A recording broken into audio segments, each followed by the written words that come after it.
Welcome to the Fat2Fit HQ podcast. I am your guest, Kim Walls, and along with me are Kevin, Aaron, Arturo, and Carol of the Fat2Fit HQ MyFitnessPal community. In this podcast, we are chronicling our journeys from fat to fit. We talk about pursuing a healthier lifestyle, not only in diet, but in all areas of life. Everybody clap! That was really good. Wasn't it good? Yeah. That was a mouthful. I know, especially because you were voluntold. Yeah. I heard that today from a trainer. Well, nobody's going to volunteer. Okay, I'll volunteer somebody. And then you have been voluntold to do it. So thanks for doing that so much, Kim. I can't believe I'm talking to Kim Walls. I can't, because I've been chatting online with you forever, and like you said, you introduced Kevin too. Kevin, say hi. Hi, everybody. Yeah. And we've got Heron. Heron, say hello. Hi. And Arturo, the one and only. Say hi, Arturo. Hello, everybody. Yeah. So, we're supposed to have John Ellis with us too, Hammer Jammer. He sent me something to read if he can't join us at all, but which is super inspiring. But the reason that you guys are on this show, and we're going to have you all talk in just a second, the reason for anybody watching and listening is that you guys, out of a ton of people who started December with the challenge to check in on the MyFitnessPal chat boards, we were going to check in every single day in December. And you guys were the only 5 that checked in every single day. And so, bravo, congratulations. Yay. I'm so impressed. I don't think you missed a day either, did you? I did not, because I missed a day in August. I missed like half the days in August. I was there till the end, but I wasn't every day. I was like every other day. And Arturo called me out on it, like on the air or something. He was like, what's that? I mean, you shouldn't be here. You're right, I shouldn't be here. So I wanted, and you know what? It was awesome. That's what I'm going to say, is that it really changed my December to hear. I mean, and before we go into what each one of you guys, I want to give props to everybody that checked in half the time. There were people that checked in 30 of the 31 days. There were people that checked in, 20 days, or people that checked in 5 days. But I was impressed with people up until the end, or people that only came around once or twice. But it's not like they stopped checking in just because they knew they weren't winning it. That's what I loved, is that people were like, okay, I haven't won it, but I'm still going to come around and say hey. And it's a great month to get some inspiration, so what are you guys doing? And it was a huge crowd at first. And But Kim, you've been part of the community for a long time. Tell people just a little bit about who you are and how you found MyFitnessPal, or how you found us, and then we'll go to Kevin and Heron and Arturo, and then I would love to come and ask everybody to just let the community know who you are. Although most people know who you guys all are, and then I want to hopefully go back through and tell us if it made any kind of difference for your December. So Kim, tell us about you. So everybody on MyFitnessPal knows me probably as Beer Bike Girl. Beer Bike Girl. Right away, I loved you. Yeah. And that's because, well, obviously I like beer, but I also work for a beer company. I'm in learning and development at a beer company, and I love to bike. So I'm trying to remember how I found you guys, because as I mentioned on Facebook, and I guess I'll out myself right now here, I have never even picked up a gun. So I'm not quite got here by way of the Firearms Network. Like everybody else. Like everyone else. I think it was the podcast that Kiefer was on back in like February or March. Wow. I had read Carb Night. I wasn't doing it. I had gone to a Train Like a Girl seminar in Kentucky in February and had met Kiefer there briefly. Wow. And then I remember it was around March that I started listening to your podcast and kind of got hooked. I've been off and on MyFitnessPal for years, for several years. I am like the quintessential yo-yo dieter. So I think I started dieting in high school and ever since. And I always struggled with weight. And I realize now as I think back about it, I would gain weight and lose weight. And then I'd gain a bunch more weight. And then I'd lose what seemed 60 pounds. So in my 30s, I lost 65 pounds. Wow. Really happy. Then before I knew it, I was up like 85 pounds. And then I'd lose 40 pounds again. And now that I think about it, every time I would lose a bunch of weight and people would comment on me, I would be all thrilled with my weight loss, but I would still be like 20 pounds higher than I was the last time I did that, if that makes sense. Yes, yes. So you were never getting back to where you started at all. And so and I had years for my 30s and 40s. I'm in my 50s, early 50s. But I had just a lot of trouble, be it autoimmune issues, IBS, GERD, just a mess. And finally, it was 6 years ago, I just decided I needed to make some changes. And I set on the goal to lose 100 pounds. I lost about 65, gained half of it back. And then about a year and a half ago, just decided, screw this trying to lose weight. I need to get healthy. And I just need to focus on health and being healthy. And it was a little over a year ago, I started down that path and really didn't diet. I started making sure I was sleeping, started trying to walk a lot, just trying to do the right things. I lean paleo primal-ish, and I became a lot more active and really starting, when I turned 50, I started mountain biking. When I turned 51, I got my scuba license. But now it's really continue to do all this active stuff, be really healthy. But I think it's time to also finish up that 100 pounds. So I've got 35 of it still to go. Oh, but that's awesome. You've lost almost 70 pounds? Yes. But since 2008. Okay, so this time it's not going up and down. No. You're really working on the rest of it, but it's not like you're going up and down again. Now for many years.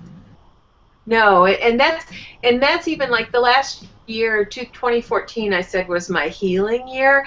Nice. I didn't worry about trying to cut calories or anything like that. I prioritized sleep, and then I was walking. Then I started doing some strength training. Then about 122 days ago, because I have a headspace streak, but I started meditating, and I think that was the final sort of piece. Wow. I just ate the right things, but I didn't try to cut calories. Then the latest is I am, trying to get back in a little deficit, working with AJ on Carbonite. But I lost 15 pounds last year without even trying, relative to dieting. That's fantastic. That's probably where a lot of us are going wrong, is trying and focusing so hard on the wrong things without, like you said, getting at peace and getting just right with all the other things. I want to come back to that because you're the one person that I know of in our community that has hired AJ from Body.io, and hers is called. Is she officially a Body.io trainer now, or is she's her fitness? Yeah. So my consult form was a Body.io one, and she's I think the head coach for Body.io. Oh, that's amazing. She's fantastic. Yeah. So, okay, cool. We want to come back and talk to you more about that because that's super cool. Well, awesome, because I know we've been at least commenting through Facebook and stuff and in the community and in my Fitness Pal for a long time. And so I've always been fascinated by your comments. You sound so well adjusted, like just so knowledgeable about everything. And you're doing that strong lift stuff, aren't you, right now? Yep. Yeah, you make me feel inadequate, but I still like having you as a buddy. So I'm excited to get started too. Yeah, well, thank you for that, and thanks for sticking with us, even though you just stumbled upon us through Kiefer. That's fantastic. Kevin, tell us about you, Kevin, because man, Kevin, it was like late November, early December that you were like, you know what, I really need to get back on it. I guess I'm going to try it was like the day that the challenge started. You emailed me or something the day before, and you were like, well, I need some accountability. You friended me or something. And I was like, oh, we're doing this challenge. And sure enough, you're here 31 days later. And I kept seeing that you were making progress. Tell us about you, Kevin. Tell us about your story. Well, I mean, for basically where it started with me actually trying to make a difference in my own life was when I was 29, which is about a year and a half ago in the summer. I realized it's like, okay, I'm going to turn 30. At that point, I was going to turn 30 in December, and I realized, okay, I'm out of shape, and it's not going to get easier to get into shape. Mm-hmm. So I got to start making a change. And so in about July of that year, I really started watching. At that time, didn't really know much. I just started watching my calories, eating better, and using MyFitnessPal. And I got down to about 205 by my birthday. My goal, I wanted to be under 200 by my birthday. I was started about 240, 239, 240. Oh, congratulations. That's a lot. Well, I got down to about 205 by my birthday, and then after the first of the year, I'd been doing the strong lifts, the 5x5, like she's talking about. Yeah. And started doing that, started doing a bunch of other workouts and stuff, and ended up kind of tweaking a knee to where I just kind of couldn't keep doing a lot of the workouts that I was enjoying, and so I stopped working out altogether. Thought, well, okay, I'll pick it back up. But at that point, I had stopped eating as well because I was working out enough to where I could eat more calories and kind of balance it out. Well, I stopped working out, but I kept eating the way I was. Yeah.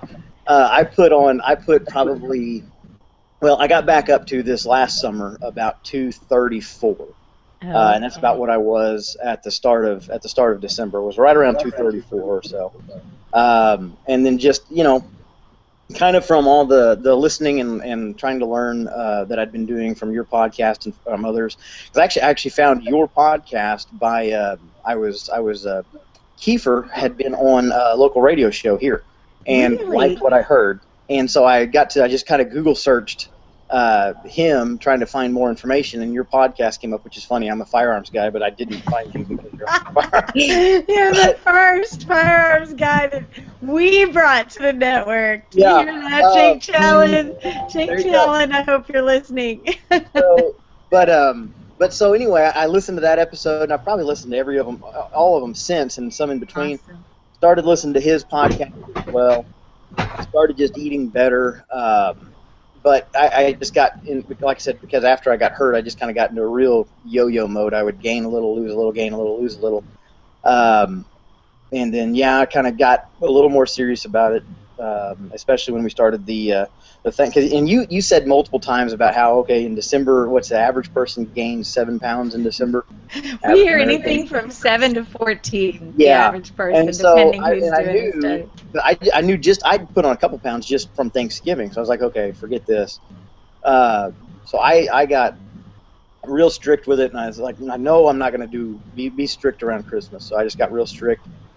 And it helped a lot having the check-in challenge because it just stayed in front of you all the time. Yes. You couldn't get away from it if you wanted to, if you were doing that. So I got down. In the month of December, I dropped about 10, 11 pounds. So. Who loses weight in December? That's fantastic. Like 10 or 11 pounds. That's fantastic. I bet you're tickled. Yeah, and it's in.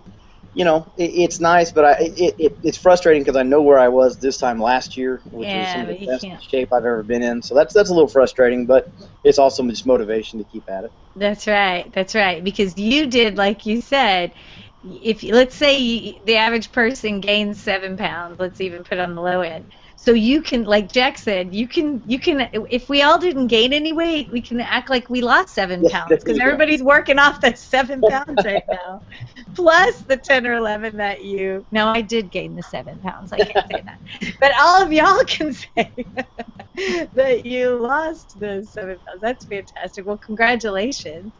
And happy belated birthday. I know you had a birthday right there in the middle of the challenge, so that's awesome. But welcome. I'm just excited that you guys are in the community.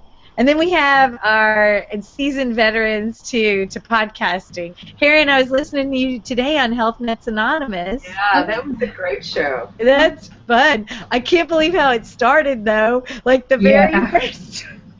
We'll put the link. We'll put the link to that hangout because the first thing that somebody said, I was walking in the gym and I just burst out laughing because Heron asked some guy. He asked if anybody had tried any kind of some kind of supplement, and Heron was like, "Well, are you doing it like through blood work or what are you talking about or something?" And he was like, "No, it really helps with erectile dysfunction."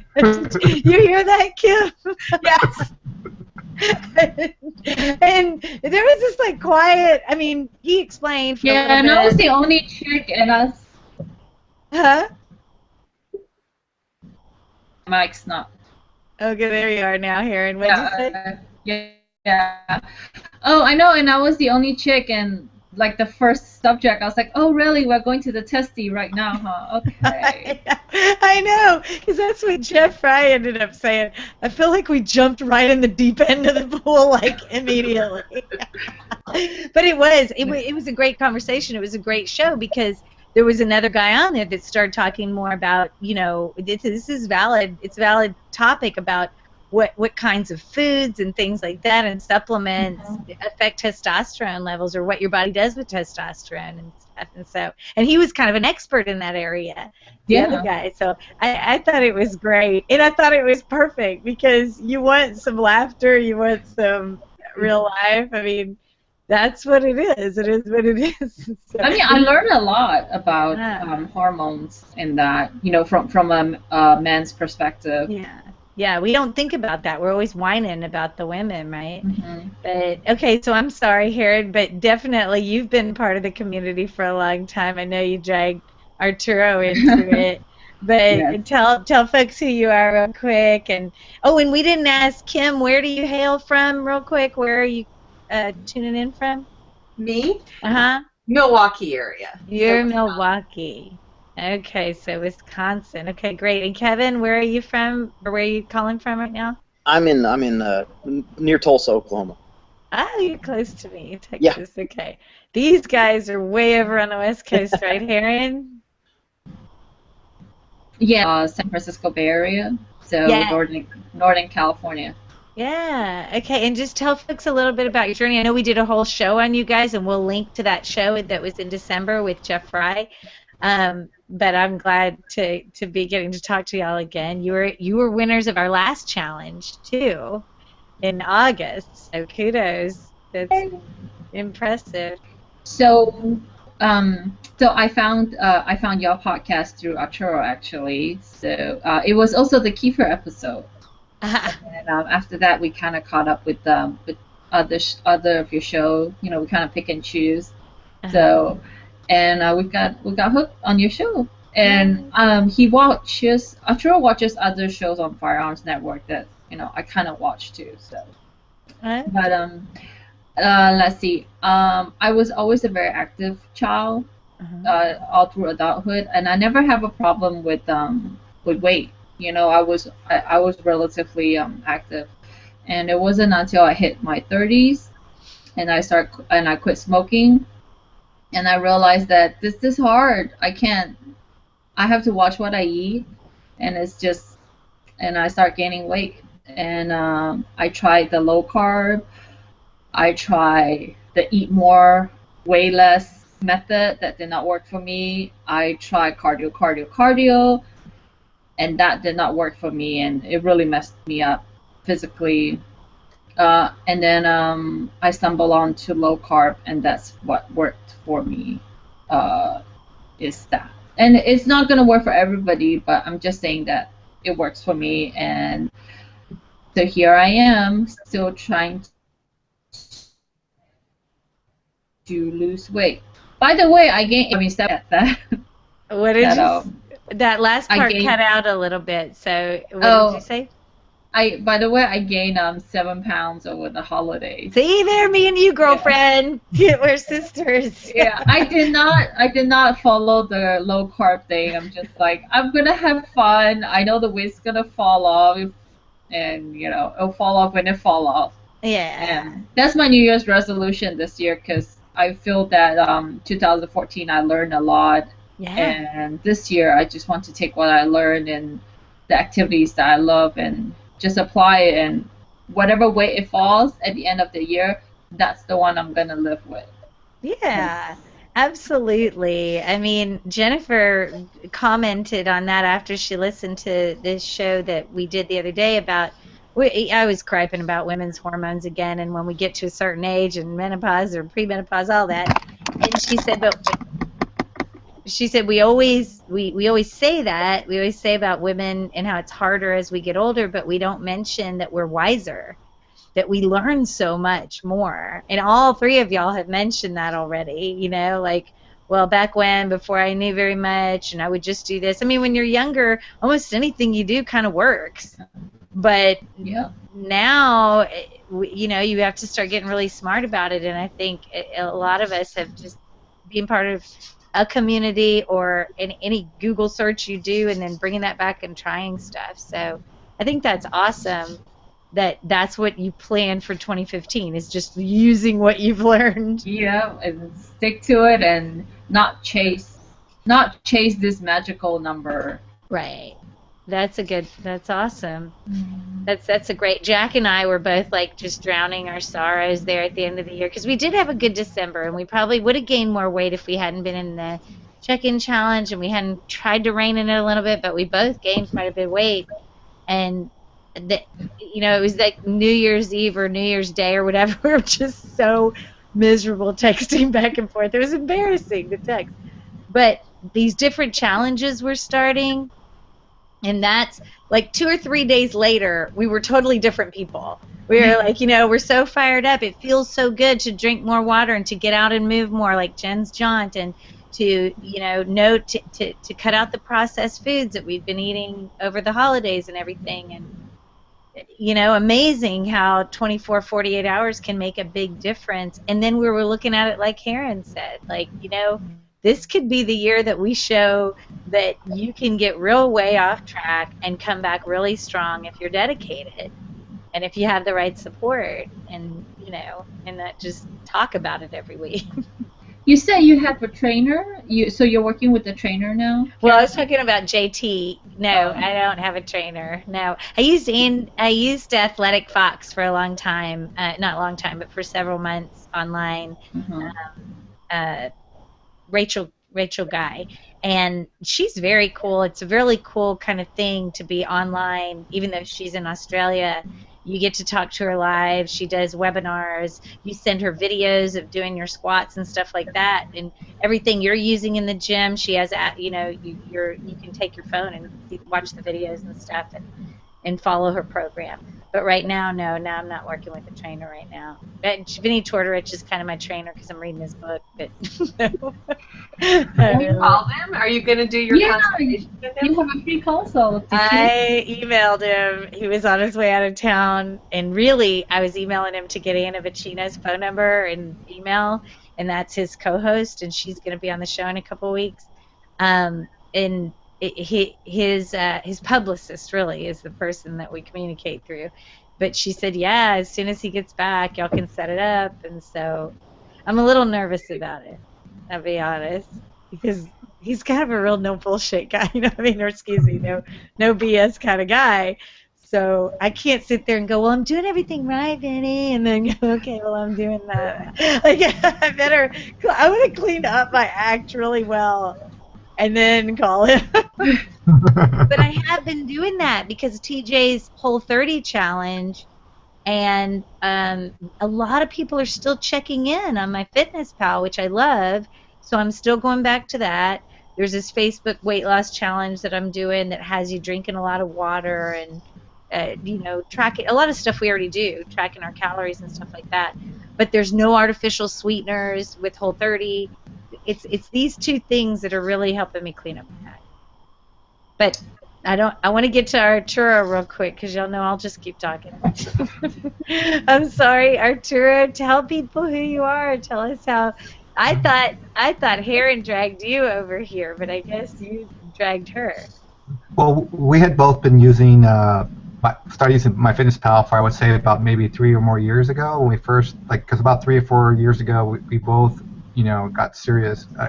Heron at first, and then she made me realize that I needed to also kind of step up too and finally get serious about just being healthier and, definitely losing all this excess body weight that wasn't doing me any good. And so we've been using MyFitnessPal for quite a while. And but as far as the Fat2Fit, as Heron was kind of saying, I originally started listening to a couple of the podcasts on the Firearms Radio Network related to to guns and and other pro gun stuff and just regular recreational shooting things. And I think I had commented to Heron more than once, it's kind of funny. There's this, on this Firearms Radio Network, there's all these podcasts about shooting and precision shooting and competition and and then there's this one that's about fitness, and I thought that was kind of odd, and I to be honest, I was thinking, oh, it's probably like a bunch of those other ones, it's like all those other fitness shows, where people talk about this or that or what works for them, and also I think at that point I was kind of jaded also about the all these gurus and pundits about losing weight and all these people that all these tons of books and like I said, if any of these books really worked, I think there'd be more success stories and you just see anecdotal stuff, like it's just fads, fad diets kind of stuff. So I figured, oh, okay, well, I figured that it'd just be kind of hearing more of the same because no one really knows what works. Right. And then, but Heron started to on her own kind of research things like ketogenic diets and other things. And then also around the same time, I kind of also discovered the fact that some of these podcasts were recorded and they were on YouTube. Because I was never really a big YouTube user until I realized that these podcasts were also recorded, and and to me they were much more enjoyable on YouTube. So, kind of disclaimer. So honestly, Carol, I don't think I've actually ever listened to any of your podcasts. I've always watched them on YouTube. That's so crazy because Jake told me for the long time, and Jake is the president of the network, and he was telling all the leads of the shows, you need to start just throwing them up on YouTube. And a lot of us were doing Skype for a long time, so it would be an effort to go and turn around and put that on YouTube. And I was just telling him there's absolutely no way because I don't want the image out there. And before I put the podcast out, I edit it all up and I do all this stuff. This is back when I had time. This was back before the new job and before the master's program or anything. And I would just edit. I would take out all the breaths and all of that. And I'm sure there's people that cringe at our show because I don't do that anymore. But Jake was like, you'll just get used to it. You'll just get used to it. It's not going to be perfect. And you could say that at the beginning, and I should. I know Nick Humphreys says that at the beginning of his show, this is the unedited version. And so do many of the shows do that because that makes sense if you're watching on YouTube. There are going to be a lot of flubs and things, and it's when maybe the cameras freeze or something like that you would never notice if you just listened. And I do take out major things like that. But that's funny because we never had a big YouTube following. But the people write me and say, because now we do a Google Hangout. Now it's much easier to just leave the video out there. It's out there before the podcast is out there. It automatically uploads. You guys should know that what we're saying here is live right now. Great. I know. And then it's just on YouTube. It's live on the Google Plus page, I think, and then it's just on YouTube. So it wasn't until I actually started watching I should get back. So I would watch these the other podcasts, video YouTube things, and then I think one day I pretty much had watched everything that I felt like watching as far as the Firearms Radio Network, and then so of course there was still yours. Everything but that. So I'll watch on the whim, I was like, with that. I know it sounds awful, but just being honest. So on the whim, I was like, okay, see, and one of the titles caught my eye, because I think it was related to something that Heron had mentioned once that she had kind of come across of, and so we started watching, and I'm like, oh, this is actually really good stuff. Listening to the experts that you interviewed, and it was the first time I actually heard someone not only kind of be able to defend and explain why they believe what they say works or should work. It's also a lot of them have this research now that kind of points to it. Yeah, that's awesome. And so although we had heard about ketogenic diets and other things, low carb, ultra low carb, it was your show actually where we first heard about kefir and carbonite, and then so we started Googling it right then and there, and we're like, oh, what's this? And then and then you said, oh, he has a book, and so after a while, I'm like, I think we really need to get this book, and that's kind of how we started on the whole low carb, actually ultra low carb, and carbonite. So actually we have you to thank for that, because I don't know when we would have found out about it if it wasn't through your podcast. Well, I know it's worked out much better for you guys than it worked out for me. Brad and I were supposed to work with Jeff Fry. We were supposed to be the couple that did all this, and we just let it fall apart. I know, we were kind of looking forward to that, too. I know. Because we were like, well, let's see how it works for Carol and her husband before we do it. I know. Yeah, don't even talk to Brad about it right now. It's such a sensitive topic, all the things that went wrong in 2012. But we did. We just, we have a ton of excuses and everything, but there is a big psychological component that, again, I think a lot of people in any diet book, I think, don't really address, as far as like just the pleasure of food and the pleasure of certain foods, and there's a lot of willpower involved. And what did you say there at the end? Oh, I said that there's a lot of willpower involved, which I think is overlooked or is trivialized because, in fact, I think JT was commenting on Vinny that he thinks from listening to him and what he knows of him that at least for Vinny, weight loss and being fit hasn't really ever been that hard for him. You know what I mean? So for him, it's been kind of easy. So it's easy enough to say when it's been that easy for you. If you don't have cravings, you don't have this or that, and and you lose weight really easy. It's easy to say, oh yeah, just do this and it'll work. Just suck it up. But again, there's a big psychological component that I think is not addressed most of the time. Yeah. For some people, it is harder. Yeah, and that's the thing. It's so complicated because, I really feel like carb night, the science makes so much sense to me. If I could do the fat to the degree that you like the almost pure fat and every once in a while do the insulin spike, I know it would work. It's worked for me before. It's a psychological thing, like you're saying, Arturo, because even Jeff Fry's like, you don't have to be 100% perfect. You can be, but that's just not my personality. I'm either going to be in it 100% or this is not, I just can't do this halfway. It's not moving fast enough for me, or I'm not, whatever. I'm going too crazy on my carb nights and all that. So yeah, that's where people stumble. I think I forget the guy who you just did the show with. He mentioned the same thing, that he tried it, and then he saw that he could quickly fall off the wagon by having those carb feeds. And so he kind of backed off on that. Yeah, it's who are you in your heart? Do you know? And Lisa Jarman, that's how we got Kefir on the show, because Lisa Jarman was a listener for a while. She went to Paleo Effects with me last year. She flew down from Ohio to come to Paleo Effects, and we went. And then, but before that, she was a listener, and she'd been a guest on the show because she'd lost about 100 pounds. And she said she found this carb night thing, and she'd been researching it, and there's this guy named Kefir. I was like, well, I'll email him. Like, who thought we could get him on the show, He's so big time. And he was like, sure, I'll come on. And then I made an idiot of myself on that show. Are you talking about the Tough Mudder stuff?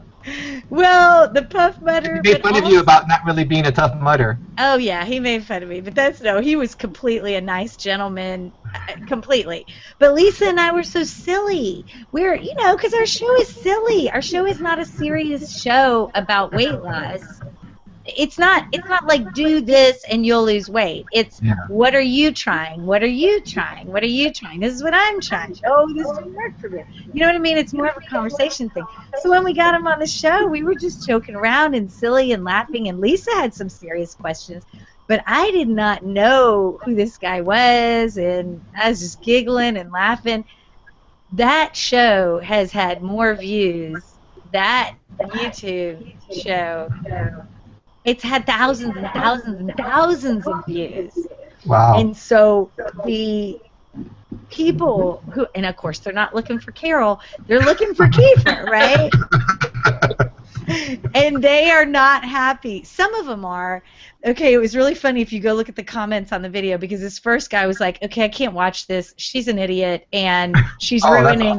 Oh, no, they're horrible. They're like, she's ruining the whole show. This girl is a dingbat, or, you know, or what did he say? An airhead.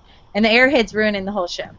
And so then, and then the next person, I think it was when I was kind of new to video, so I got like all offended, and I shouldn't have even wrote anything, but I wrote, well, hey, we're just a show about like exposing, we wanted our audience to know who Kiefer was, so I'm sorry that you didn't enjoy it, but it was just more for us to have a good time with this, and now more people know about Carb Night. And he wrote back the nicest apology. I was like, this is nice. It's so weird. Wow, I think maybe he was off his medication or something that Nobody day. ever does that. Some other bodybuilder guy got on there and said, I'm so glad you apologized, because I was going to come find you and ruin you because people are just trying to have a happy life, or you shouldn't. I don't know. He got so tense. If you get a chance, go to that show and read the show notes. Some of them, I still get a notification every once in a while that some bodybuilder's going, oh my God, this is the worst Kiefer interview ever. Well, which is funny, because, you know, Kiefer's podcast, for those who go to listen to them, you know, be forewarned, he's very heavy on the medical and scientific terminology and terms. So, like, half of it you may not even understand, because he goes off talking about this and that, and you practically have to Google every other word that he's saying sometimes. Well, and I love that. I love that, but that's not what our show's about, and I do try to do that. I try to ask, because I am simple, I try to ask the simple questions, because people don't know what a refeed is. So tell us what that is, where Mr. Science bodybuilder guy who's trying to just get every bit of free Kiefer that they can is very annoyed by that. Now, so I don't remember, was your interview with Dr. Patel after that one? Oh, yes, and I got my act together after that. The Dr. Patel and the AJ one after that, because I just re-listened to them, there are so many nuggets in there that I missed the first time around. It's kind of amazing. Those were great. I have to say, it was all them, of course, but we went to Paleo FX, and just like we told Kiefer, we followed him around like groupies, and we were just like, oh my God, it's Kiefer. And he was so nice. You know, he doesn't smile very much.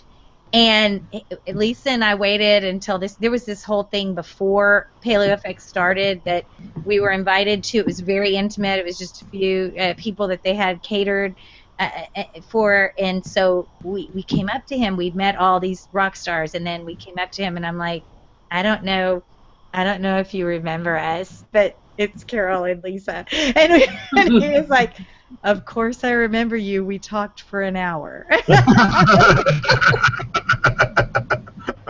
And I was like, oh good. I said, but he was so funny, and he was just really nice guy. He took a picture, he talked to us for a few minutes, and I said, well, I don't want to bother you. We don't want to stay around.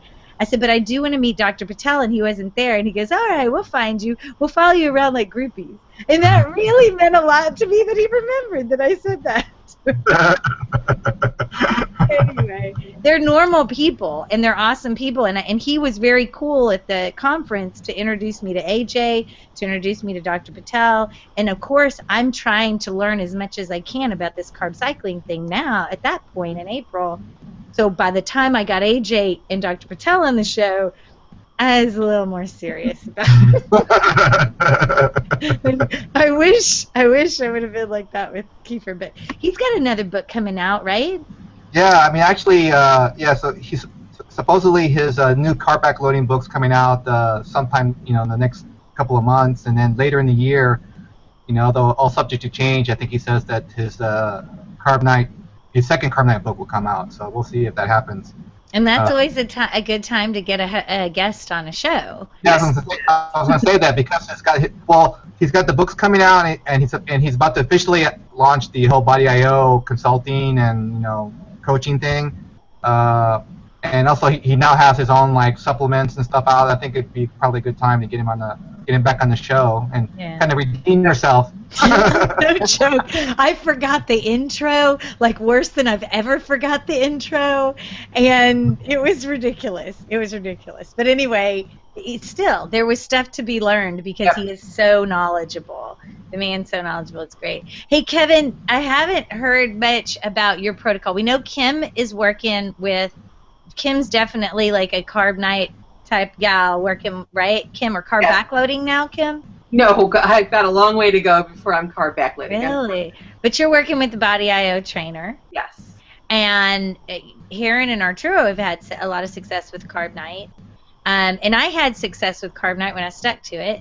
What have you been trying? What is the secret to your success? You said you now that you've learned more. What does that mean? Well, when I started when I first started trying to lose weight, I basically just went for very, clean foods, basically, real food, kind of like what you're talking about with the whole food challenge. But the main thing I was doing was watching calories, trying to add a little bit of exercise, because I'd always been kind of a stronger person, and I used the fact that, hey, I'm kind of strong as an excuse to it doesn't matter that I'm a little bit fat. And realized that wasn't going to last. And so started doing that, but then December was actually the first time that I actually tried to do carb night real. Hey, John, there's...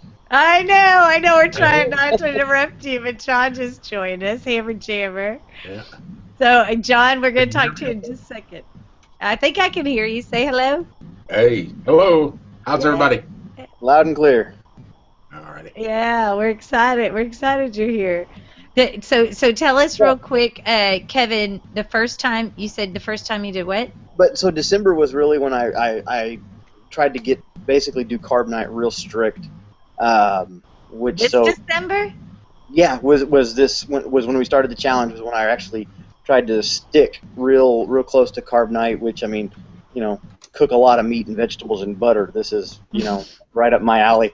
And it worked. I had some adjustment issues the first week or so. But yeah, I wasn't feeling hungry. I was eating a lot. Still tracking calories just kind of for a reference and trying to stay under or around 1,600 calories, or even less, and because that's been kind of one of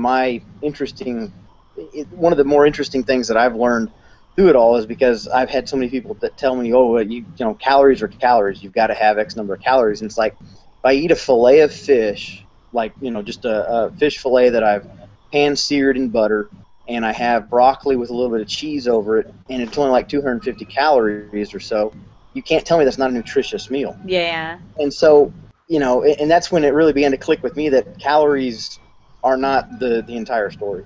Yeah. And so, yeah, this month, sticking real tight to carb night, and I sent you a note at one point, because the thing I love about carb night and people that don't take their dieting too crazy serious is because there's still the opportunity to go kill yourself at a Chinese buffet. That's right. And I read that email you sent me to so many people. I even read it on the air because it was so real. He was like, I like your show, and people probably told you this before. It's like all these experts out there, and you say you're not an expert. I feel like you get me, like you get that, like, have these people never been to a Chinese buffet? It's heaven. It's heaven there. I was like, Kevin, I was reading it going, it is heaven. But yeah, and that's why I like carb night, is because you can do that. There's no, there's none of the guilt complex. No guilt, some of the other, and then you see that a lot with the paleo diet, that they're like, well, you just drank arsenic, you might as well just call it a day. I know. So but that's kind of, and that's what I'm going to try to stick to, because it's easy from a couple different standpoints. It's easy to stick to because it's fairly basic. I can hit McDonald's if I have to and get a burger without a bun and basically be where I need to be. But because it's a diet that has somewhat of a cheat built into it, Mm-hmm. if I do go off for an evening, it's not the end of the world. Right, right. You know, And if somebody has me over for dinner, I'm not going to be like, well, I'm sorry, I can't eat your casserole because it's not on my diet. I'm going to eat the casserole, and then I'm just going to work out harder the next day and pay a little bit more attention and maybe push my cheat day further back. right, that's gonna be your carb night, just a Yeah. different day. Yeah, I know.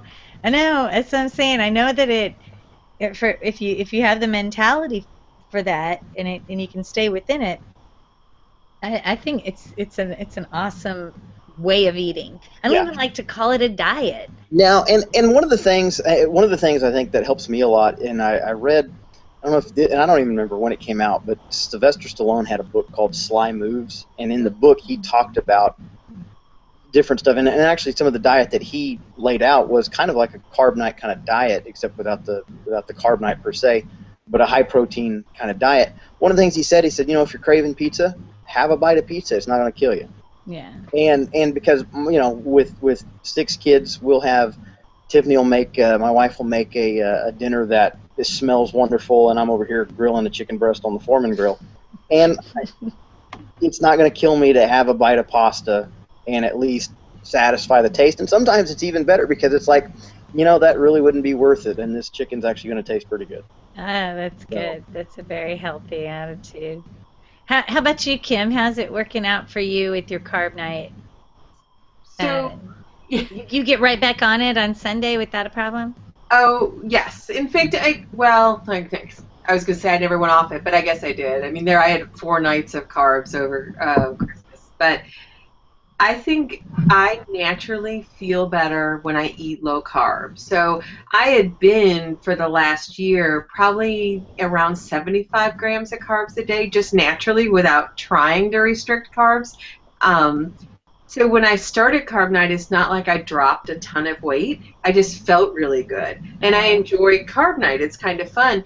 What I kind of missed is, I said I was trying to heal this last year. I was eating really intuitively. So, and I think I've made some comments, and Heron's replied back about how I was eating so much more than all these other diaries I was seeing. Because left to my own devices, and, over the last year, I'll eat around 2,100, 2,200 calories a day, and I was still losing weight, like a quarter of a pound a week. But No, I don't. I'm bigger than you, though. So that seems to be my maintenance. The problem is, if I want to lose weight, lose fat, I can't just eat at maintenance, and that's what, working with AJ, we're starting to rein in. She doesn't want me in a big deficit, only around 15, 20%. But I am now back to trying to eat around 1,700, 1,800 calories a day to have a slight deficit while still working out, and we're reining back my carb nights too. But I naturally just prefer to eat low carb, and just how I am. And I'm very much kind of a whole foods, gave up processed food, and there's nothing better in my mind than a steak and a bunch of kale. I could eat that like all 3 meals a day. Nice. I swear to God, I could. That's nice. I've got to start experimenting with more vegetables, because I hear people talking about kale or cooking different things in different ways, and I love to cook, and I'll just chop up carrots, throw them in a bunch of butter, and kind of sear them and stuff. But I need to play with some Nothing more. wrong with that. That's all it's all my family gets. It's stuff in a bunch of butter. Because I don't know. It's wonderful if you have some cooking expertise. Like TJ Gaucher is always impressing me with all the recipes. I'm like, he's making this stuff, and I'm like, oh my God, no, it's like almost the same exact salad and the same exact food for me every day. Heron, what about you? Are you cooking over there a lot for you guys? Are you doing more, Yes. or are you just doing a lot of salads and stuff? No, I can't eat salad because my GI issues, which really sucks because I love a mixed green salad. Because I just can't do vegetable very well. I'm sorry, say that everything. last part again real quick. I just can't do vegetable very well. Like, I have to eat cooked vegetable and certain vegetables. Oh, okay. Yeah. I cook all our meals, measure, weigh everything. and we rarely eat out. Oh, that's nice. I mean, the last couple of days, the last week was fun because I didn't have to cook and we were eating out, and I get to eat a lot of stuff that I don't get to eat. But you know what the weird thing is? That you just get over it. You get over the carbs. You know, towards the end, I'm just eating just to eat. Yeah. Carbs because I know I can't. I'm not even enjoying this. It's true. It's just the very beginning. Just like Kevin just said, it's like you take the first couple of bites and then you're like, yeah, that's all right. It's not going to be this great. There really is something I've heard scientifically about those taste sensations that at the beginning, and then it kind of subsides and it's not as fantastic as the first few bites of chocolate cake or whatever it is. Well, let me say that. Oh, wait. I'm sorry. Y'all are cutting out real quick. What were you saying, Arturo?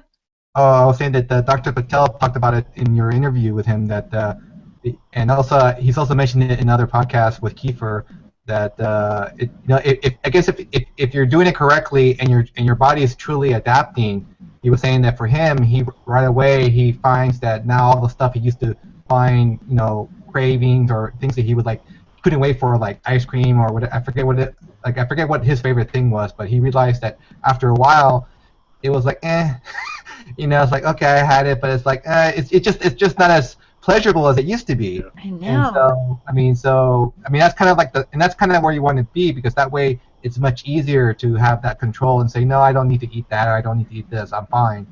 And that's kind of like and I think for me, the biggest thing for the eating the ultra low carb, more than anything, is that now I generally don't get big hunger pangs or hunger swings, and I can go much longer if I have to without eating, for whatever reason. Because we're out and about, we don't have time to go somewhere or whatever. I don't feel this hunger.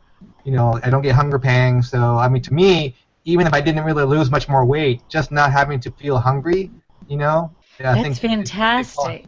Which is a big plus. And then sometimes I'll bite something I think I mentioned it the last time that I like peanut butter cookies, and one day I was like, well, it's not a carb night, it's still the day, and this peanut butter cookie was staring at me saying, eat me. I'm like, oh, screw it, I'm gonna enjoy it. And then so I took 2 bites of it and I could not finish it. I don't know, something in my brain said, yeah, this is not that great, and I'm just like, and I'm thinking wow, that never happened before, Yeah, before it was 3, 4, 5 cookies, I'm sure. Yeah, you can have just one. Now it's no big deal. So, which is, in some ways, it's kind of sad though, because you don't really, you kind of miss that pleasure too. It is sad. It is, and I think that's why I binge on carb night, because I go and I'm like, I can't wait for these tortillas, and I eat a tortilla or two, and then I'm like, that's not what I want, and I only have this couple of hours, so what else? And then I go to the next thing.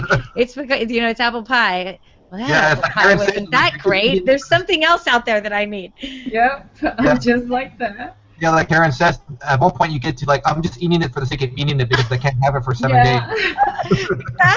Exactly.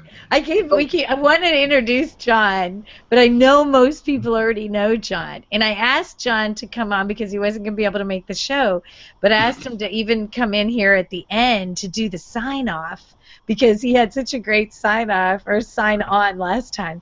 But he wrote up this thing to read to all the other MyFitnessPal people. So, John, I want you to introduce yourself, but when we do that, I want you to either read what you wanted to say to all the people, or just say what you want to say. So first I'm going to ask everybody for just a closing thought, because John's going to be our final thought, okay?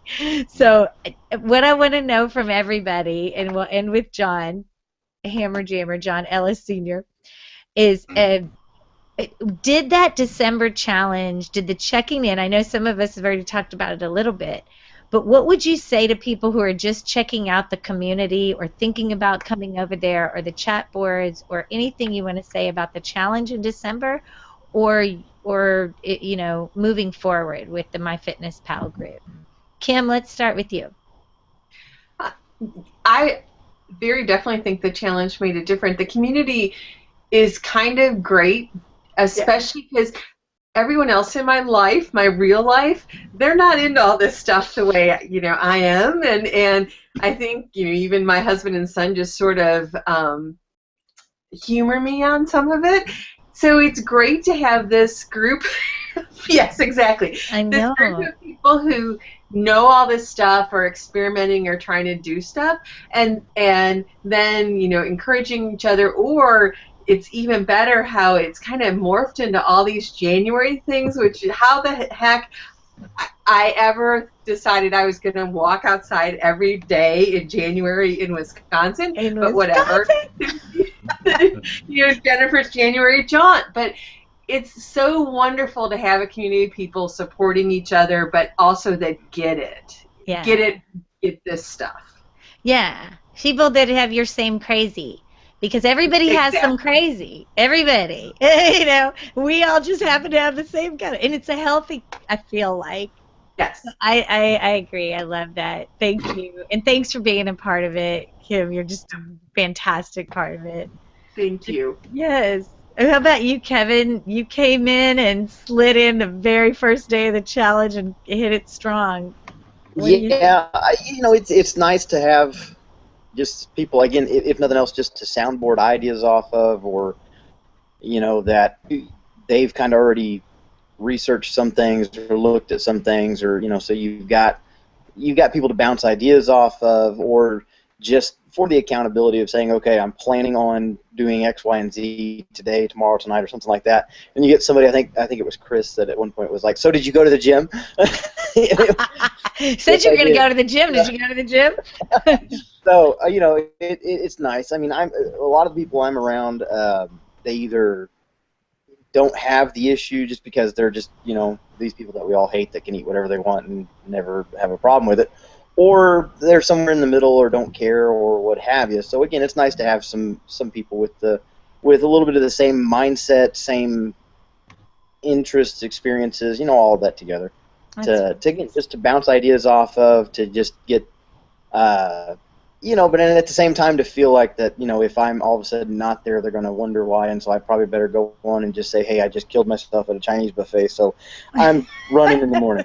yeah, I did this, but yeah, no, that's fantastic. We love having you there because it is super inspiring, especially when you're like just checking in, but I'm down a pound. I was like, oh God, look at Kevin! Dang it, I better go step up my game. That's great. So thank you, and thanks for being a part of it and checking in so much. How about you, Heron? This is your second time to be one of the winners. Congrats.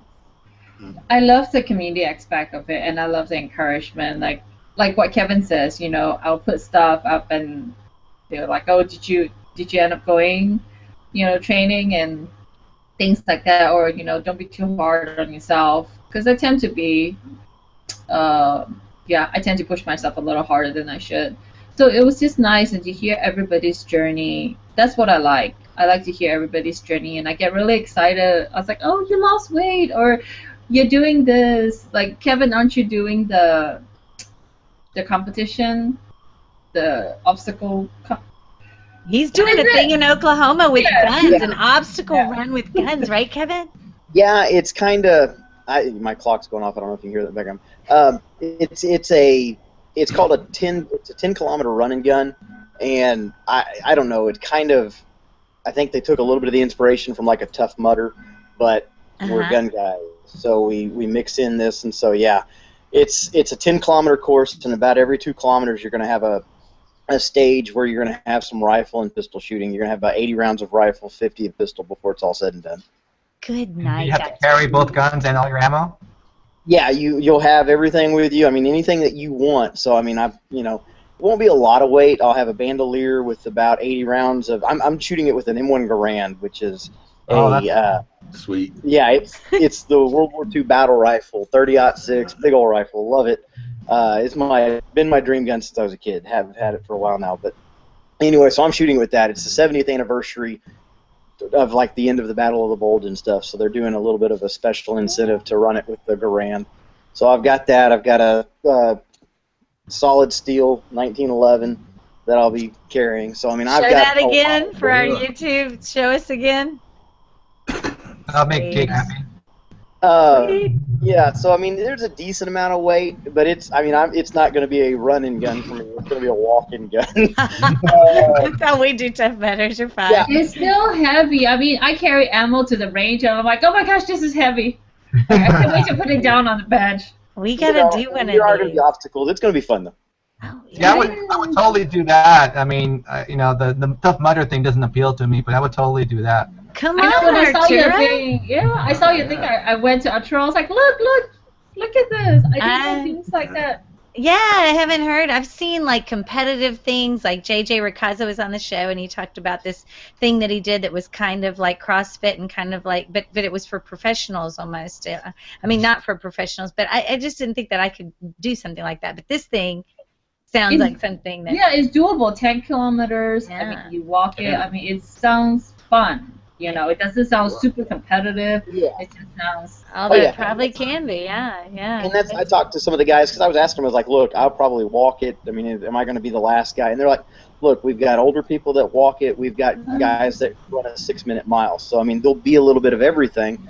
But I'm competing against myself. I want to finish it. I want to shoot well. I want to be alive at the end of it. That's what we want too. Yay, Kevin. Awesome. Well, that's cool. Arturo, tell us. I misspoke earlier. I said you won the August challenge. I just feel like you have been with us forever. That's strong. That was Heron. So I guess for the listeners, yeah. So Heron had actually joined the Fat2Fit community way before I did, and she did that challenge, and and after that challenge, I think we started emailing for about I forgot why exactly, but we started contacting you about stuff or just making comments, and then you started mentioning us more and more on the show, and I was like, shoot, because you told them, oh yeah, they're really active in the community. I'm like, well, Heron is. Heron was. I'm like, she talked about you all the time. I know, like I'm like, shoot, now like Carol's shaming me into having to like participate more. That's how I get listeners. I would tell him like about all these people in the community, like I know them, like they're my friends, and Arturo will be like, and we who, are. Who are you talking about? Like, who is this person? Who is that person? I was like, from Fat2Fit, from my fitness pal, and he's like, okay, I'm gonna join so I can understand what you're talking about. Yay! So I did decide to step up and do the December challenge. I mean, as far as the challenge itself, I mean, for me, it was more of a mental challenge, having to remember to do it every day, and as Carol knows, a bunch of us had some flubs where we actually would check in the wrong thread, and then we were like, no, we checked in, honest, we like take pictures showing, see, here's proof that we checked in, just on the wrong thread, and but I mean, I think basically what I would say is that for anybody who hasn't tried it yet, is that the best thing about the community is that we're just ordinary people, and we're all trying our own way of getting to where we want to get to, and so it's not like a bunch of people trying to convince people to do it one way. Everyone's doing it differently, and we support each other. So it's not like you have to do you don't have to do it my way. I mean, this is what I'm doing. And if you ask, I'll tell you about what I'm doing, but but it may not be right for you. And I think that's the best part, is that we're not preachy. We just kind of discuss what we're doing. Kind of like Kevin said, it's a way to kind of ask other people for, hey, what do you think about this, or have you tried that? Did it work for you? And so it's just great. It's like hanging out, in a cafe, just kind of talking about stuff, and it's great, like you said, Carol, that you have people, or I think actually it was Kim. You have people that just kind of get what you're about, because some people, what we do or what we're trying to do might sound a little bit crazy.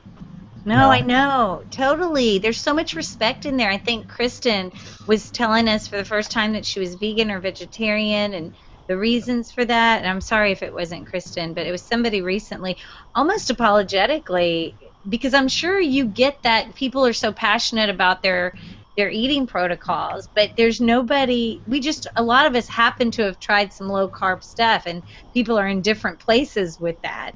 And so that's what I love. You're right, Arturo, that people aren't shoving their diet down anybody else's throat. there's just a lot of questions. Have you tried this? What are you doing for this? What recipes are you using? Some of us are doing a Whole30, which cuts out sugars and grains, so we're trying to share ideas, recipes for that. But that's more just about getting back to natural foods. Those guys even have, I didn't know this, but Whole30 lets you have potatoes, white potatoes. Yeah. I'm like, oh my God. I mean, fruit and stuff. So anyway, it's all just, I think it's a lot of open-minded people just trying to make progress. And that's cool. That's very cool. Well, thank you guys, and congratulations to everybody, and congratulations to anybody that checked in. A lot of us, like Cynthia Crum and people, Chris Tinder and TJ, and there was a lot of people. I'm sorry if I'm not mentioning everybody, because there were so many people. I was so nervous of how big this podcast was going to be, and I didn't know how we were going to handle it with so many people. And there toward the end, some people just kind of dropped out but came back. But one of our, leaders of leaders here is John Ellis Sr. And we had a show with John, so a lot of listeners know who he is, Hammer Jammer, and they know your background. You're one of our favorite vets in the world, and you served your country, and you're still serving your country. You work with disabled military veterans, right, John? Yeah. And you've lost a ton of weight, over 100 pounds yourself. Yeah, 112 now. 112 now as of the other day. I keep seeing my fitness pal. John lost another pound. He's lost 100. I'm like, oh my God, when will this stop? So that's fantastic.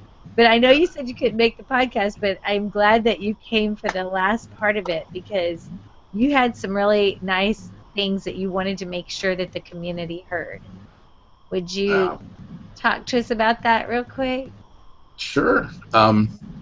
Yeah, I'll just, I sent you an email, and I'm just going to, I pulled it up, and I'm just going to read it. Can you give us the 30 seconds of who you are? Because I don't think I did you justice. Oh, okay. Well, I'm just a poor country boy from Chicago making his way in the biggest wide world. But old soldier that was also blessed with 9 years of carrying the mail. Not driving the mail, carrying the mail, and then 5 years over in Iraq serving troops in morale, welfare, and recreation, and now nearly 5 years serving our veterans up at the Dublin, the Carl Vinson VA Medical Center in Dublin, Georgia. Nice. And for the last 10 years, really, I've been getting paid to do my hobbies with lots of my best friends. That's and I'm blessed. Well, we feel like we're blessed to know blessed. you, because you're really encouraging in the community. We thank you all the time for your service and what you're still doing, serving us, and we appreciate that. And so, do you want to read what you wrote, or do you? Yeah, because and then I might add a little bit. Okay. There, so this was to everybody, you said. Yeah, I'm gonna read the whole thing. Okay. I wrote this at 8:55 this morning on my way out the door. Carol, as always, I hope this finds you in good health and cheer. I wanted to pass along a message to my MFP pals. I know it will be another great hangout and podcast, and I'm sure it has been. Wish I could be there, but duty is duty, and that is what I do. Congrats to my fellow December check-in challenge winners. I will be on the long road home when this is recorded, but I can assure you, all of you will be in my thoughts. I wanted to say it is my honor and privilege to be a part of this team. Take a moment to thank each of you for your dedication and service to our Fat2Fit headquarters MFPT. Much of the commonalities to our success lies in our service and accountability to each other. That is the very foundation of teamwork. So even though our paths to the top of the hill may be different, they cross each other in many places, and they all head towards our single objectives, the top of Wellness Ridge. We will get there, one hill at a time. As long as we work together, we will achieve our goals. Not much else to say other than work hard, have fun, but above all, be cool. We began. Thank you, John. What was that last thing that you said? Be cool and what? Oh, work hard, have fun, and above all, be cool. And we be jamming. We be jamming. I knew that was jamming. it, but your mic went out for one of the most important parts. But yeah, I mean, look. My view of the whole thing is, our nutrition, our wellness is, there's yin and yang in the world. There's the opposites everywhere, good, evil, all of that, and there's wellness and there's not being well.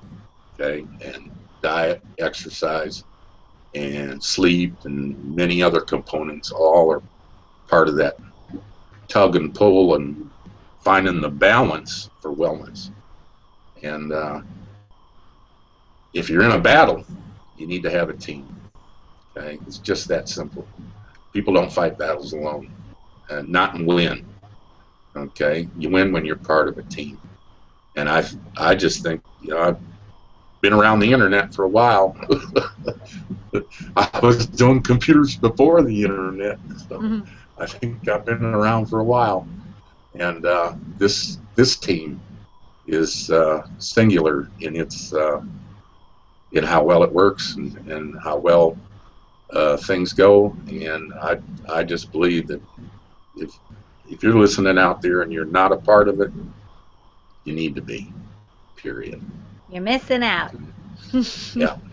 Well, I feel like that too. I really want to thank all of you guys. I mean, I know it was a challenge, so I mean. Oh, I don't know if you talked about this earlier, but anybody else? Who else is going to Paleo FX, and who else is doing Tough Mudder Vegas? Oh, Tough Mudder Vegas. Vegas is the one everybody wants to do. Arturo just said Tough Mudders don't appeal to him, so I don't think we're going to see him. But I wouldn't be surprised if Arturo and Heron came for Paleo FX. Are y'all coming for that? I'm definitely coming. Heron's still kind of on the fence about it.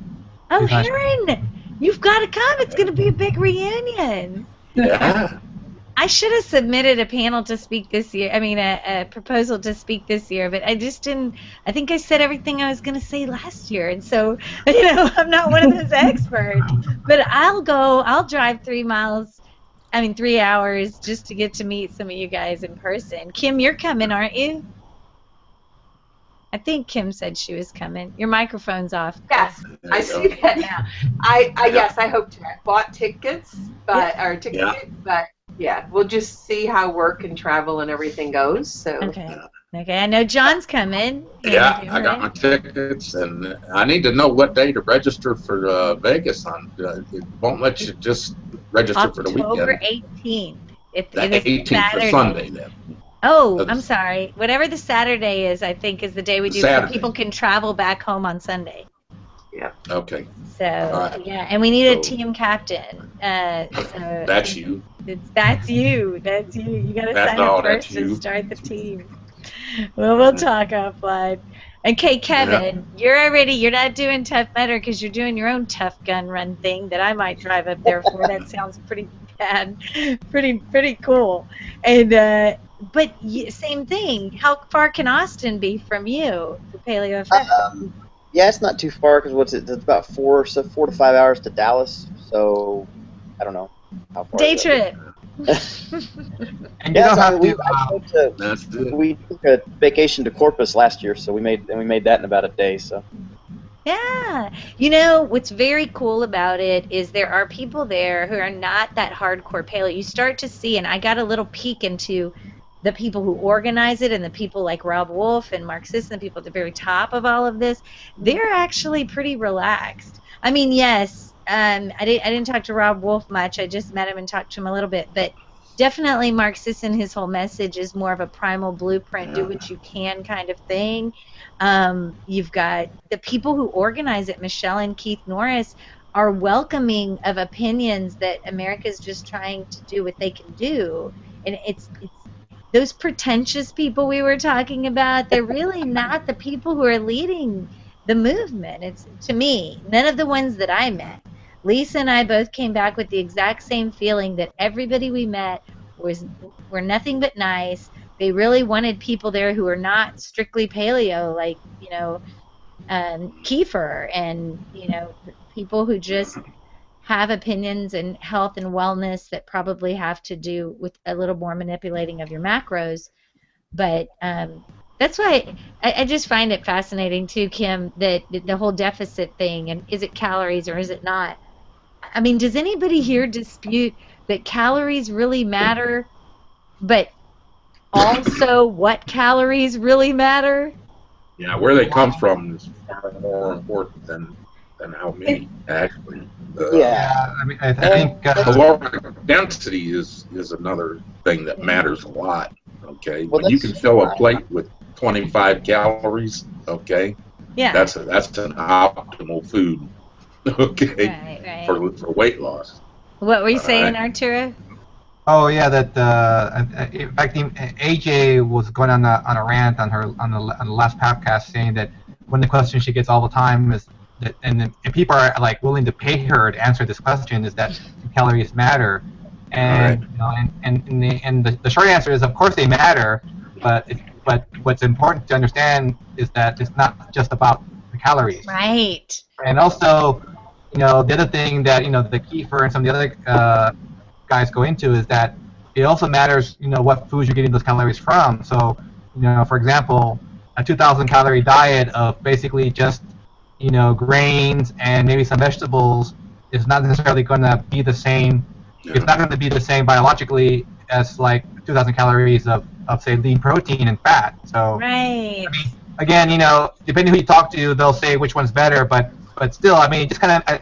I think intuitively it kind of makes sense that, oh yeah, they might both be 2,000 calories, but the body is not going to use them the same way. They're not going to break them down the same way.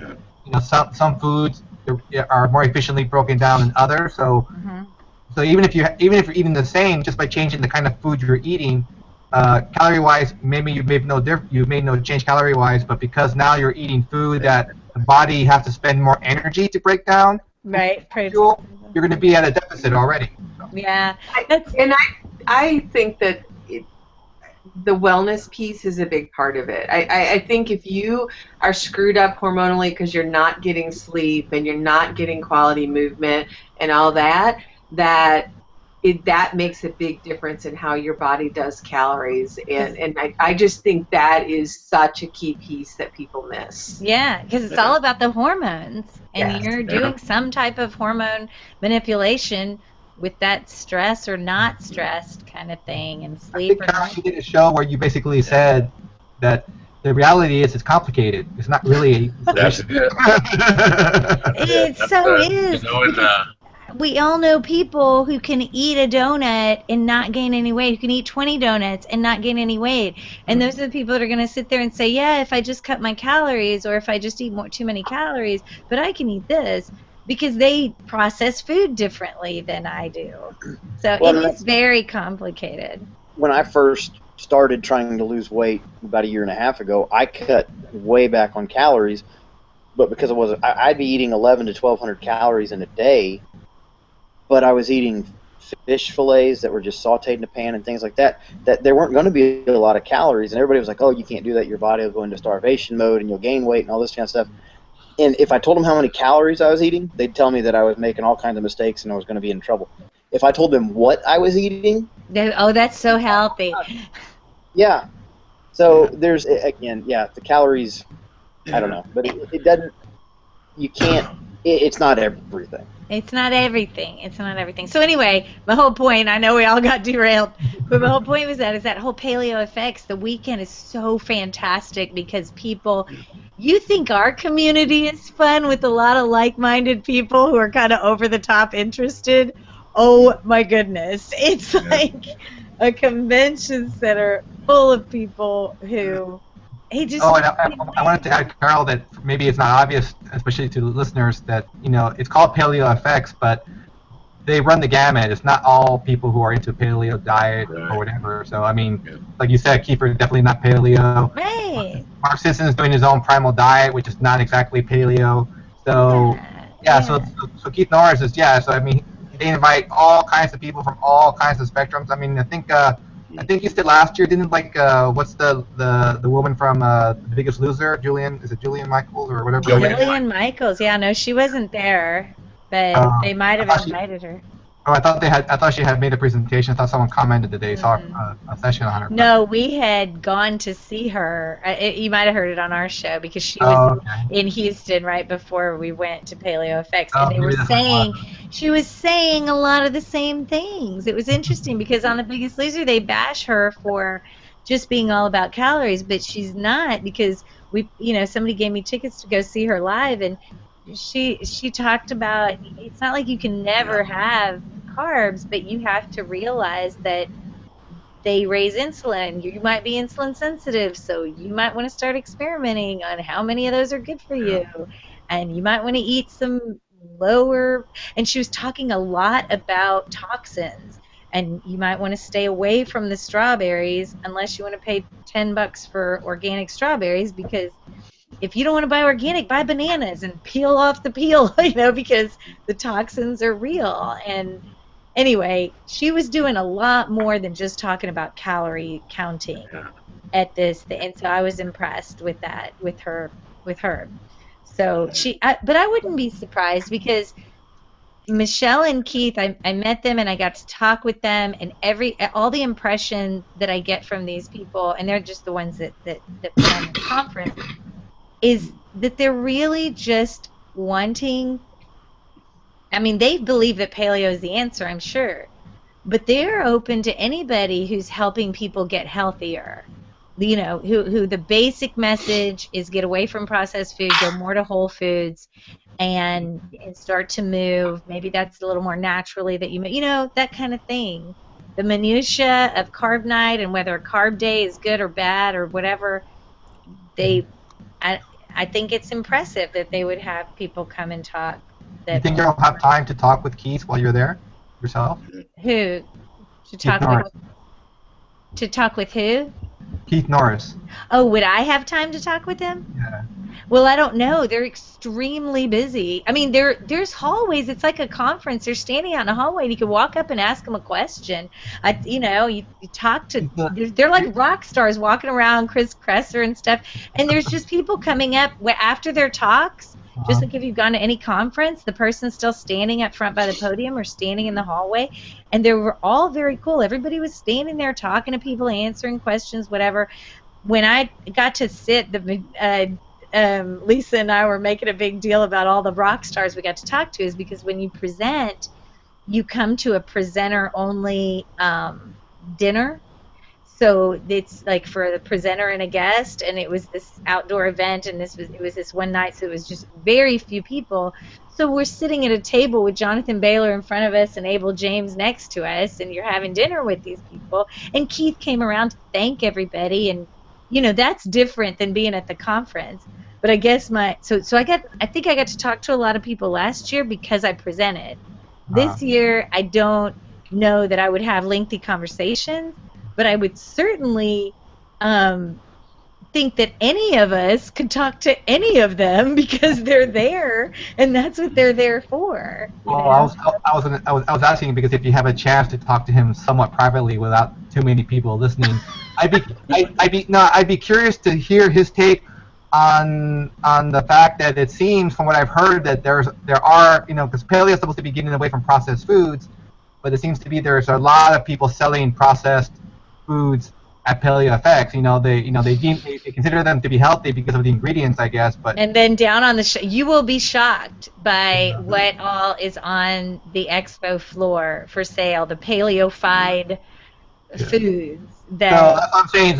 It seems kind of like hypocritical, but I'm sure he doesn't want to turn people away because it brings in whatever. But yeah, something's got to pay for that floor and everything.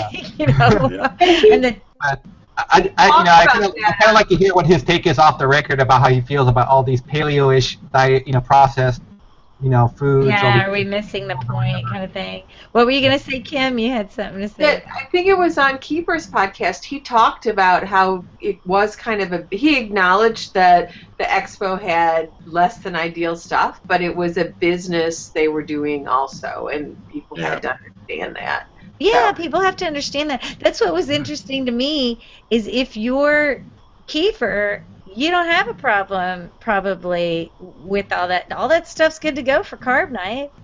Wait. Well, they made a big deal about, and that's Kiefer and Dr. Rocky made a big deal on their podcast about all the process stuff, and he keeps bringing it up. Oh, And so I, he does think it's a big deal. yeah, yeah, oh yeah. So, Well, I and think on because that also, subject, I gotta go.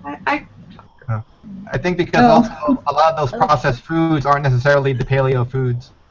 Yeah. Yeah, well, I guess what they're saying, like you said, is that if you're claiming to be 100% paleo, and then you're selling paleo fried Pop-Tarts, which they weren't. There were no paleo Pop-Tarts. There were just, paleo muffins, But paleo cricket bread. bars and stuff like that. Yeah, yeah. But anyway, go and check it out for yourself and see. You might have your own opinion. We can talk about it again. But Michelle and Keith are supposed to be on the show here in February or March. I don't know if I'll ask them about it, but maybe we will. Maybe we should. Maybe we should. Okay. If we're going to keep it real, we should. All right. The listener's question. So you're not the one asking. You just say, here's the Arturo. Arturo This said, is what our people want to know. Yeah. Yeah, but if you get that Q&A app working, that'd be the best thing. Right. That way it's spontaneous, not you. Right, thank you. I'll be typing it, but nobody will see it's actually me typing. All right, we're gonna say bye because everybody's gotta go to bed now to get our sleep, like Kim's telling us to. We gotta make sure that's an important ingredient. But thank you guys, and thank everybody out there in the MyFitnessPal community. Whether you checked in one day, whether you just started checking in, whether you checked in a whole bunch of days. I was so inspired by people who came back even after they missed days. And especially you guys here, you five, it's just so impressive to me that you made it every single day. And thank you for all the inspiration and motivation that you gave everybody in December. And congratulations. Thank you. It was fun. All right, we'll talk again soon. We'll see you on the chat board soon. Yep. All righty. Okay, good night, everybody. Good night. Okay, Bye. bye. Good night. Oh, wait. I'm not going to stop the broadcast. Before I forget, I'm going to tell people that today's show notes are at fat2fithq.com/115. This is episode 115 of the Fat2Fit HQ podcast. And in those show notes, you will find the links to what we're talking about, our MyFitnessPal community, our Fitbit community, and any of the links that we said that we were going to have, we have there. So please do check us out. If you're watching us on YouTube, this is the unedited version, and we'll turn that into the podcast. Once it gets out on audio, that's when you'll see the show notes. Okay, thanks everybody. Again, have a great evening. All right. Good night. Thanks a lot. Bye. Bye. Bye-bye. Don't forget to write. See you when you get there. Send us a postcard. Bye, John. Bye, Arturo. Bye.